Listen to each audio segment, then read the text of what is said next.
Information Technology Services at BGSU is here to help with all of your tech needs. But are you aware of the vast number of services that ITS offers? Helping students, faculty, and staff is at the forefront of what we do. Contacting ITS should be the first thing on your mind if you're having any sort of tech trouble. Unlike some of the more common issues, like how to deal with phishing emails by forwarding them to abuse@bgsu.edu, and reporting network issues, which you should do by calling the service desk, and be sure that you have the date, time, and location recorded of where it was. There are a number of reasons you could contact ITS on any given day, and we are here today to show you just a few that you may not have been thinking about. Let's take a look. So I was trying to get into Canvas, and I forgot my password again, and I can't seem to get in.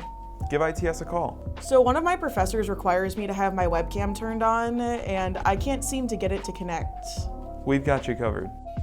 I'm moving to another location across campus, and I have a lot of IT equipment that needs to come with me. Also, when I get to the new location, I'm going to have 2 new TAs that'll each need their own device with access to Adobe Acrobat, Adobe Photoshop, and Microsoft Teams. Can you help?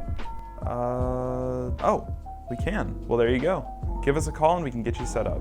Getting tech help at BGSU is as easy as giving us a call or starting a chat with us. Whether you are a BGSU faculty member, staff, or student, we are your hub for technology questions on campus. So next time you can't connect remotely to a device on campus or need help setting up your device for a mobility print, remember that ITS is here to help.